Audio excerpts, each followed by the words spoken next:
Assalamualaikum warahmatullahi wabarakatuh. Bapak Ibu dimanapun berada, hari ini kami ingin menyampaikan tentang koneksi antar materi modul 21. Semua pengetahuan terhubung ke semua pengetahuan lainnya antara satu dan lainnya. Yang menyenangkan adalah membuat koneksinya. Paket modul 1 Bapak Ibu, kita pernah belajar namanya filosofis KHD. Pendidikan adalah kunci peradaban. Pendidikan adalah yang memerdekakan. Pendidikan yang menuntun atau memfasilitasi peserta didik. Ini ada beberapa ibarat. Guru adalah petani, anak adalah bibit. Sistem among, ing ngarsa sung tulodhong, ing madya mangun kersa tutwuri handani. Kita harus terbuka namun tetap waspada. Kodrat alam dan kodrat zaman, budi pekerti. Guru adalah petani, anak adalah bibit Bapak Ibu. Sekolah adalah media tanamnya. Demikian pula di bab 1 kita belajar tentang nilai-nilai guru penggerak. Di antaranya yang pertama adalah kita harus berpihak pada murid. Murid. Yang kedua, reflektif, mengevaluasi, mandiri Bapak Ibu. Berikutnya lagi adalah kolaboratif, kerjasama, inovatif, hal-hal baru. Kita harus punya peran tentang guru penggerak.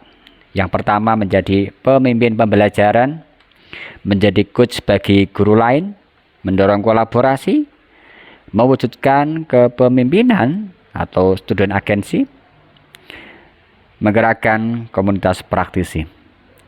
Berikutnya lagi di bab 1 juga kita harus punya visi Bapak Ibu. Visi adalah layaknya sebuah mimpi belum tercapai kita wajib punya. Tidak tahu, saya pengen jadi presiden misal begitu, tapi kita belum tentu jadi presiden. Visi bagikan kita menggambar di kertas yang kosong. Visi juga sebagai penunjuk arah kita. Yang jelas tanpa visi kita kurang terarah untuk mewujudkannya. Tapi kalau ada visi, membayangkannya aja udah bisa, insya Allah kita terarah ke sana. Oh, nanti 3 tahun lagi anak kita mau seperti ini. Begitu Bapak Ibu. Kalau kita nggak punya gambaran real yang masa depan anak kita nggak punya impian, nggak punya rencana, nggak punya planning, harus begini begitu. Itu visi. Jadi sangat penting sekali Bapak Ibu. Jadi kalau kita sebagai guru tanpa visi ya yang alamat berarti. Apalagi anaknya nggak ada juga, kosong juga. Waduh, susah banget. Bapak Ibu, di modul 1 juga kita belajar namanya budaya positif. Kita pahami tentang disiplin positif. Itu lebih ke disiplin yang digerakkan oleh hatinya, oleh keyakinannya, bukan karena macam-macamnya. Berikutnya lagi kita belajar motivasi perilaku manusia, yang di dalamnya ada penghargaan, ada hukuman, dan ada karena diri sendiri. Berikutnya lagi tentang keyakinan kelas. Diharapkan kita nanti membuat keyakinan kelas Bapak Ibu. Kebutuhan dasar manusia. Kita juga harus tahu tentang kebutuhan dasar manusia. 5 posisi kontrol guru. Yang terbaik adalah yang di manajer. Segitiga restitusi, bagaimana kita cara menyelesaikan berbagai masalah dengan permasalahan-permasalahan yang sedang dihadapi oleh anak didik kita. Lanjut Bapak Ibu, di modul 2, di modul 1 sudah jelas Bapak Ibu ya, semua lebih ke murid ya. Jadi kita tetap semua yakin, paham semua bahwa kita fokusnya ke murid-murid kita semua. Pada modul 2 Bapak Ibu, kita mulai praktek pembelajaran. Jadi praktik, jadi lebih actionnya itu di dalam kelas. Praktek pembelajaran yang berpihak pada murid Bapak Ibu. Gimana Bapak Ibu? Kita diusahakan mampu melaksanakan pembelajaran yang berdiferensiasi. Yaitu apa? Serangkaian keputusan common sense yang dibuat oleh guru yang berorientasi kepada kebutuhan peserta didik. Apa Bapak Ibu? Keputusan-keputusan itu yang pertama adalah kurikulum yang memiliki tujuan pembelajaran yang didefinisikan secara jelas. Jadi bukan hanya guru yang perlu tahu tentang tujuannya, namun juga murid-muridnya. Jadi kalau tujuannya ada semuanya, guru tujuannya ke utara, anaknya ke utara, nanti searah. Berikutnya lagi Bapak Ibu, bagaimana guru menanggapi atau merespon kebutuhan belajar muridnya Bapak Ibu? Ada yang visual, ada yang audio, ada yang kinestesis. Kita meresponnya seperti apa? Apakah wah itu merepotkan kita, itu gitu ya. Padahal anak lahir dengan berbagai kodratnya, dengan berbagai karakternya gitu. Yaitu bagaimana guru akan menyesuaikan rencana pembelajarannya untuk memenuhi kebutuhan belajar murid tersebut. Itu yang terpenting, berarti merencanakan sesuai dengan kebutuhan belajar murid tersebut. Yang ketiga, bagaimana guru menciptakan lingkungan belajar yang mengundang murid untuk belajar dan bekerja keras untuk mencapai tujuan belajar yang tinggi Bapak Ibu. Kita ciptakan lingkungan yang aman, nyaman, anak berani bertanya, anak berani berkomunikasi dengan kita, kelihatannya anak bahagia semua, tidak ada ketakutan gitu, nyaman Bapak Ibu. Karena mungkin nyamannya aneh, ya mereka bisa berkembang gitu.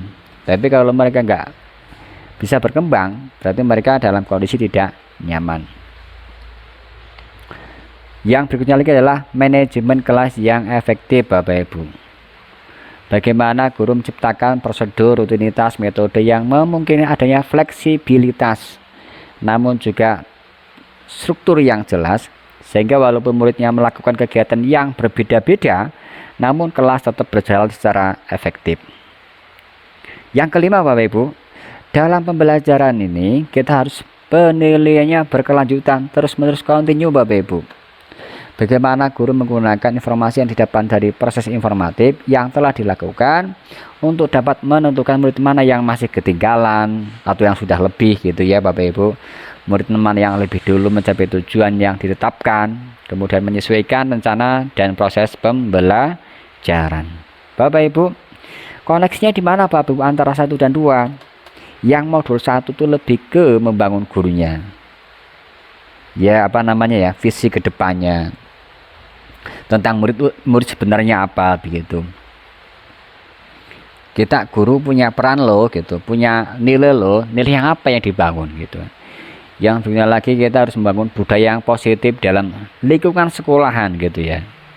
Jadi kita bangun budaya yang positif agar apa, nanti anak-anak bisa berkembang. Kalau budayanya yang kurang baik berarti kurang berkembang. Jangan sampai yang modul 1 stresnya itu begini. Anak yang dulu dalam tanda kutip misalnya kurang baik menjadi lebih baik. Jangan sampai yang baik malah menjadi kurang baik. Itu berarti ada yang salah di situ. Di budayanya atau di mana berarti ada yang kurang tepat Bapak Ibu. Yang modul 2 Bapak Ibu lebih ke persoalan karakter peserta didik. Ya, minat gitu ya, kesiapan belajar anak, profil belajar anak gitu ya Bapak Ibu. Kita belajar ke situ Bapak Ibu, lebih dalam lagi, anak itu seperti apa gitu ya, karakternya bagaimana, lingkungan keluarganya seperti apa gitu ya. Yang modul 2 ini langsung action di dalam kelas saat pembelajarannya Bapak Ibu. Kita dapat tadi yang disampaikan di atas tadi, mengelola kelas dengan sangat baik Bapak Ibu. Jadi biar berhasil ya, yang modul 1 dijalankan, yang modul 2 juga dijalankan. Modul 1-2 menekankan pembelajaran yang berpihak pada murid sehingga murid bertumbuh dan berkembang sesuai dengan kodratnya, alam dan zaman. Implementasi bagaimana Bapak Ibu? Tentunya kita sebagai seorang guru, please yang pertama merencanakan pembelajaran yang berdiferensiasi, yang sesuai dengan kebutuhan masing-masing peserta didik. Gitu ya. Ingat Tomlinson yang mengatakan ada equalizer-nya begitu.